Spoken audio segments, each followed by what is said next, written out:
everyone, welcome to another video from the Scottish Squirrel. This is a what I eat in a day video, and this morning I have some cornflakes with some of the Oatly oat milk in it and a sliced banana and a sprinkling of dried cranberries. And I've just got a coffee, this Nescafe espresso with some barista, just a little splash of the barista. As you can see, I shake the carton and then it goes all frothy, which is quite cool. And yeah, that's what I'm going to have for breakfast, and this will probably keep me filled up till lunch, but if I feel peckish then I'll show you what I have. So for lunch I'm having some of these little patties that I made with leftover dinner from yesterday. They have cauliflower cheese, which I made vegan cauliflower cheese.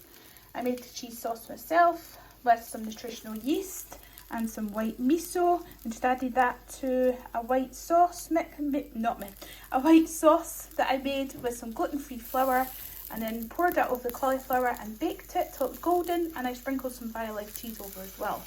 So it's got some of the cauliflower cheese in there, plus some mashed potatoes, which was just made from some vegan milk, some soya milk, and some seasonings, and there's also mashed turnip in there as well. And I have just mashed all those three things together and added some more gluten-free flour. I used the Dove's Farm brand of gluten-free flour.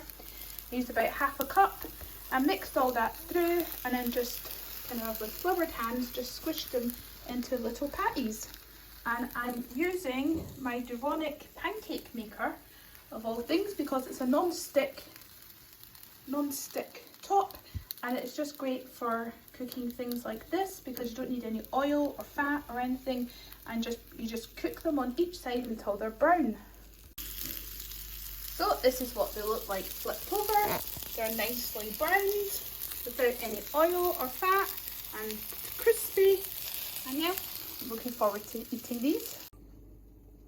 So here's the little cauliflower cheese potato turnip patties on the plate, and I've just put a slice of seeded bread, brown bread, under them, and I've just got some cherry tomatoes, some rocket watercress, and some chopped red pepper, and I'm going to put on some of my homemade apple cider vinegar over my salad.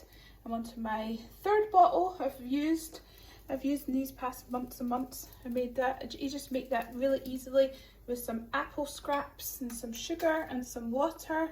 But if anyone's interested on how I made it, then please just pop a comment and I'll go into more detail. It's really easy and it's very tasty, and you get to have all the good bacteria. You can see underneath all the good bacteria and the mothers in there as well, which is just what you call the cultural bacteria for the apple cider vinegar, which makes it all good, nice and tasty. And yeah, I'm just going to have a cup of water with that, and yeah, my son has some chopped carrot because he doesn't like cherry tomatoes. So that's what we're going to have for lunch. So it's 2:30 and it's time for a little snack. Well, a little pick-me-up after lots of cleaning after lunch. So I've just got a coffee, just some of this Nescafe Gold Blend coffee, and I don't actually feel like eating anything, so I'm just going to have some of the smoothie that I made last night for supper. I know it's a bit random, coffee and smoothie, but I just feel it's something more refreshing and a coffee for pick-me-up. So in my smoothie, there's kale, there's a tropical frozen mix, and it had in it papaya, what was that, mango and pineapple. I think I got it from Asda possibly, and there is some fresh oranges chopped up, apple, some flaxseed. I think that's about all. Yeah, and it's just all whizzed up with some water, and my son is just having a cup of tea. So for today's dinner, I'm making a veggie hot pot / pot pie. And I just got a creamy sauce on the go here. It's just got some gluten-free flour and some stock and some soya milk, and that's just thickening up. And I've got lots and lots and lots of cloves of garlic. My bulb was really small, so I just chopped the whole thing up and chucked it in. So it's got lots of garlic in it, which is good, and an onion, and it's got celery, and it's got carrots, and it's got some parsnips, and they're all just cooking up in the creamy sauce. And I'm going to top that with these potatoes and sweet potato mash.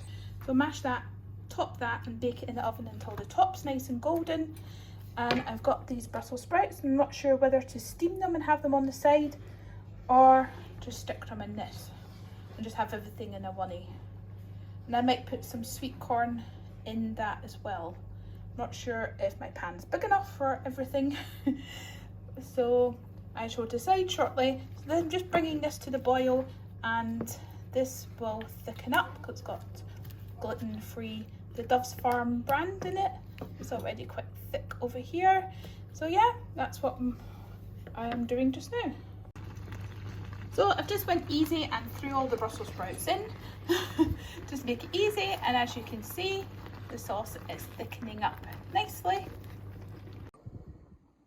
So this is the first hot pot pie that's come out, and this is the second one. And see, I've took a scoop out of it to put on my plate, and I have cooked some whole wheat berries in the pressure cooker. I cooked them with some vegetable stock, some organic vegetable stock, and a tablespoon of tamari, and just cooked that as you would for brown rice. This is the wheat grain, the organic wheat grain that I get from my local health shop, and that's just what I've cooked there. And I'm going to pour over some gravy, and this is the gravy that I use, and I just poured a little bit over. So yeah, that's what we're going to have for our dinner tonight. So for dessert, or pudding, or as we like to call it, supper, for later on this evening, I'm making up some chocolate mousse, plant-based chocolate mousse, and I've got a block of this silken tofu firm in there with half a cup of cocoa powder, tablespoon of vanilla extract, and 4 tablespoons of maple syrup, and you just whiz it all up until it's nice and smooth, and then just put it into any little dishes you like, and then chill it. And you may need 2 tablespoons of water as well to loosen it all up. So I'm just going to whiz it now, and that's it all whizzed up. As you can see, it's all smooth and chocolatey, and I added a tablespoon of water to that, but you can add another one to make it less thick. And I'll just see the spoon. As you can see, it's quite thick as it is, but it's going to go in the fridge now to chill, and it will thicken more up. So as you can see, I filled 3 little dishes up because there's 3 of us, but the recipe is for 3 to 4, but usually I think it's probably 4 people, but I've just decided for 3, and as you can see how thick it is already, it's really quite thick, and it will thicken up even more in the fridge. So just put it in the fridge and leave it to chill for a few hours, and it'll be lovely and thick. And this is like a really rich dark chocolate pudding, but it's also really light as well. It's not really filling or heavy, which is really good, probably because of the silky tofu.